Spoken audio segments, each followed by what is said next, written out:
किस वजह से धृतराष्ट्र जन्म से ही अंधे थे? नमस्कार दर्शकों, स्वागत है आपका हमारे YouTube चैनल आध्यात्मिक ज्ञान में। महाभारत में धृतराष्ट्र अंधे थे, लेकिन उन्हें यह अंधापन पिछले जन्म में मिले एक श्राप के कारण मिला था।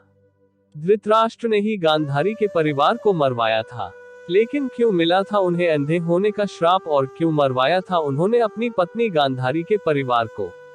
आइए जानते, किस वजह से धृतराष्ट्र जन्म से ही अंधे थे। महाभारत में धृतराष्ट्र अंधे थे, लेकिन उन्हें यह अंधापन पिछले जन्म में मिले एक श्राप के कारण मिला था। धृतराष्ट्र ने ही गांधारी के परिवार को मरवाया था, लेकिन क्यों मिला था उन्हें अंधे होने का श्राप और क्यों मरवाया था उन्होंने अपनी पत्नी गांधारी के परिवार को? आइए जानते हैं धृतराष्ट्र से जुड़ी कुछ ऐसी ही खास बातें। भीम ने धृतराष्ट्र के प्रिय पुत्र दुर्योधन और दुःशासन को बड़ी निर्दयता से मार डाला था। इस कारण धृतराष्ट्र भीम को भी मार डालना चाहते थे। जब युद्ध समाप्त हो गया तो श्री कृष्ण के साथ युधिष्ठिर, भीम, अर्जुन, नकुल और सहदेव महाराज धृतराष्ट्र से मिलने पहुंचे। युधिष्ठिर ने धृतराष्ट्र को प्रणाम किया और सभी पांडवों ने अपने अपने नाम लिए प्रणाम किया। श्री कृष्ण महाराज के मन की बात पहले से ही समझ गए थे कि वे भीम का नाश करना चाहते हैं। धृतराष्ट्र ने भीम को गले लगाने की इच्छा जताई तो श्री कृष्ण ने तुरंत ही भीम के स्थान पर भीम की लोहे की मूर्ति आगे बढ़ा दी। धृतराष्ट्र बहुत शक्तिशाली थे, उन्होंने क्रोध में आकर लोहे से बनी भीम की मूर्ति को दोनों हाथों से दबोच लिया और मूर्ति को तोड़ डाला। मूर्ति तोड़ने की वजह से उनके मुंह से भी खून निकलने लगा और वे जमीन पर गिर गए। कुछ ही देर में उनका क्रोध शांत हुआ तो उन्हें लगा कि भीम मर गया है, तो वे रोने लगे।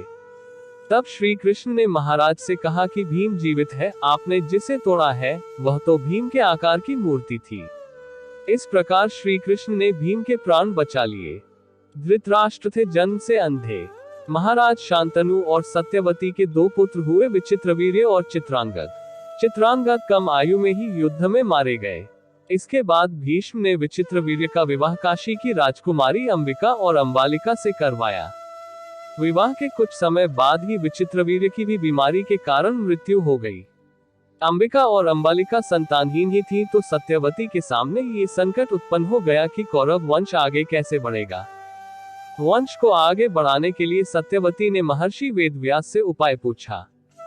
तब वेदव्यास से अपनी दिव्य शक्तियों से अंबिका और अंबालिका से संतानें उत्पन्न की थीं। अंबिका ने महर्षि के भय के कारण आंखें बंद कर ली थी, तो इसकी अंधी संतान के रूप में धृतराष्ट्र हुए। दूसरी राजकुमारी अंबालिका भी महर्षि से डर गई थी और उसका शरीर पीला पड़ गया था, तो इसकी संतान पांडु हुई। पांडु जन्म से ही कमजोर थे। दोनों राजकुमारियों के बाद एक दासी पर भी महर्षि वेदव्यास ने शक्तिपात किया था। उस दासी से संतान के रूप में महात्मा विदुर उत्पन्न हुए। एक श्राप के कारण धृतराष्ट्र जन्मे थे अंधे। धृतराष्ट्र अपने पिछले जन्म में एक बहुत दुष्ट राजा था। एक दिन उसने देखा कि नदी में एक हंस अपने बच्चों के साथ आराम से विचरण कर रहा है। उसने आदेश दिया कि उस हंस की आंख फोड़ दी जाए और उसके बच्चों को मार दिया जाए। इसी वजह से अगले जन्म में वह अंधा पैदा हुआ और उसके पुत्र भी उसी तरह मृत्यु को प्राप्त हुए जैसे उस हंस के। अंधे होने के कारण धृतराष्ट्र से पहले पांडु बने थे राजा। धृतराष्ट्र, पांडु और विदुर के पालन पोषण का भार भीष्म के ऊपर था। तीनों पुत्र बड़े हुए तो उन्हें विद्या अर्जित करने भेजा गया। धृतराष्ट्र बल विद्या में श्रेष्ठ हुए, पांडु धनुर्विद्या में और विदुर धर्म और नीति में पारंगत हो गए। तीनों पुत्र युवा हुए तो बड़े पुत्र धृतराष्ट्र को नहीं बल्कि पांडु को राजा बनाया गया, क्योंकि धृतराष्ट्र अंधे थे और विदुर दासी पुत्र थे। पांडु की मृत्यु के बाद धृतराष्ट्र को राजा बनाया गया। धृतराष्ट्र नहीं चाहते थे कि उनके बाद युधिष्ठिर राजा बने, बल्कि वे चाहते थे कि उनका पुत्र दुर्योधन राजा बने। इसी कारण वे लगातार पांडव पुत्रों की उपेक्षा करते रहे। गांधार की राजकुमारी से विवाह। भीष्म ने धृतराष्ट्र का विवाह गांधार की राजकुमारी गांधारी से कराया था। विवाह से पूर्व गांधारी को ये बात मालूम नहीं थी कि धृतराष्ट्र अंधे हैं। जब गांधारी को ये बात मालूम हुई तो उसने भी अपनी आंखों पर पट्टी बांध ली। अब पति और पत्नी दोनों अंधे के समान हो गए थे। धृतराष्ट्र और गांधारी के 100 पुत्र और एक पुत्री थी। दुर्योधन सबसे बड़ा और सबसे प्रिय पुत्र था। दुर्योधन के प्रति धृतराष्ट्र को अत्यधिक मोह था। इसी मोह के कारण दुर्योधन के गलत कार्यों पर भी वे मौन रहे। दुर्योधन की गलत इच्छाओं को पूरा करने के लिए भी हमेशा तैयार रहते थे। यही मोह पूरे वंश के नाश का कारण बना। धृतराष्ट्र ने मरवाया था गांधारी के परिवार को। धृतराष्ट्र का विवाह गांधार देश की गांधारी के साथ हुआ था।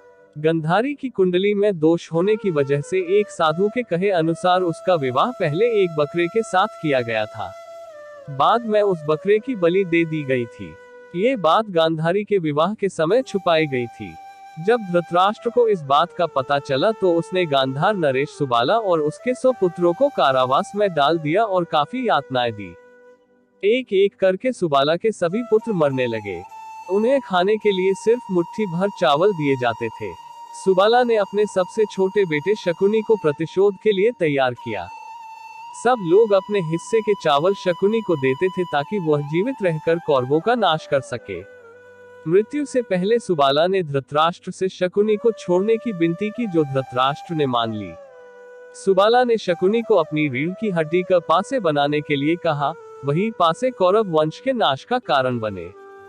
शकुनी ने हस्तिनापुर में सबका विश्वास जीता और 100 कौरवों का अभिभावक बना। उसने न केवल दुर्योधन को युधिष्ठिर के खिलाफ भड़काया बल्कि महाभारत के युद्ध का आधार भी बनाया। धृतराष्ट्र चले गए वन में। युद्ध के बाद धृतराष्ट्र और गांधारी पांडवों के साथ एक ही महल रहने लगे थे। भीम अक्सर धृतराष्ट्र से ऐसी बातें करते थे जो कि उन्हें पसंद नहीं थी। भीम के ऐसे व्यवहार से धृतराष्ट्र बहुत दुखी रहने लगे थे। वे धीरे धीरे 2 दिन या 4 दिन में एक बार भोजन करने लगे। इस प्रकार 15 वर्ष निकल गए। फिर एक दिन धृतराष्ट्र के मन में वैराग्य का भाव जाग गया और वे गांधारी के साथ वन में चले गए। कथा सुनने के लिए धन्यवाद।